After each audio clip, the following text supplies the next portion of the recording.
Hello, my name is Matthew Boedy. I'm the author of The Seven Mountains Mandate, Exposing the Dangerous Plan to Christianize America and Destroy Democracy.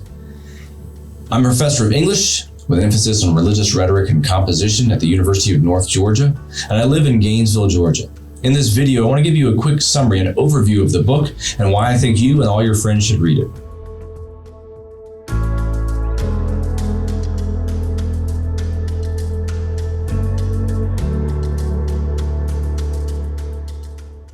The Seven Mountains Mandate is a decades-old strategy of Christian nationalism, which I define as the desire to Christianize America and destroy democracy. These seven mountains are the seven areas of our culture, cultural institutions such as education and business and government, and the Seven Mountains Mandate movement wants to reclaim these areas for Christ. That is, they want to take away the satanic control of these areas and put Christians in charge of these areas. I think it's important that as you read this book, you come to understand why I decided to write this book.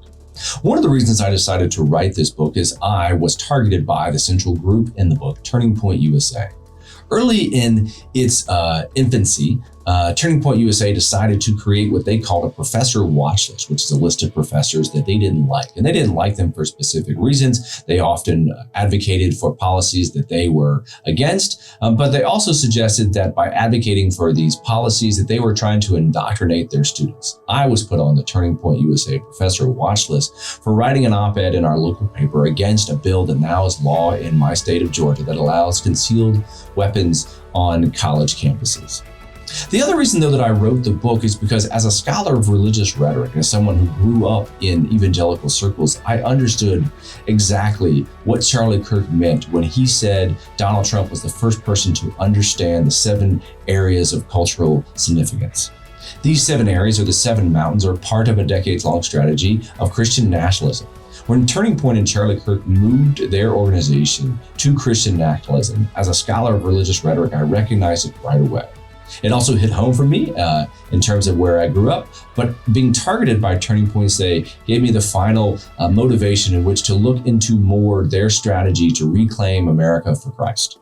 I think this book is important because it documents the rise to power of the Seven Mountains Mandate movement. This rise to power started in the 70s with a divine revelation given to two founders of youth-oriented mission organizations, Lauren Cunningham, who founded Youth with a Mission, or YWAM, and Bill Bright, who founded Campus Crusade. They met in August 1975 in Colorado, and each shared with them a list of seven areas that they said God was calling them to retake for Christ. Other people in this book whom you'll be introduced to include Francis Schaeffer, the author, who often critique American evangelical culture and who gave a theological base for the Mandate movement. Another person you'll be introduced to is Lance Wallnau, who met Lauren Cunningham in the early 2000s and heard this story about the meeting in August 1975 and came up with the metaphor of the mountains. Lance Wallnau helped pass down the Mandate movement to Charlie Kirk, the founder of Turning Point USA. Charlie Kirk met Lance Wallnau and decided that he wanted to push Turning Point USA in this direction. But another person who influenced that pushing of Turning Point USA into Christian nationalism was a pastor named Rob McCoy. Rob McCoy led a mega church in California, part of the Calvary Chapel movement, and he was also the first pastor to introduce Charlie Kirk to the Seven Mountains and their significance to our society. I think there are two significant questions you should consider as you read this book. One, what is the relationship between Christianity and democracy? That is, how should Christians advocate for policies and laws at any particular level of government that they think should be introduced to their society?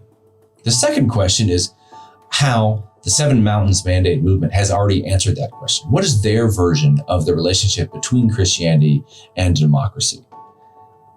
And significantly, how you might respond to people who share the answer that the Seven Mountains Mandate gives to its followers. How do you convince them that what they're doing will destroy democracy? These are significant questions I think you should try to answer as you read the book.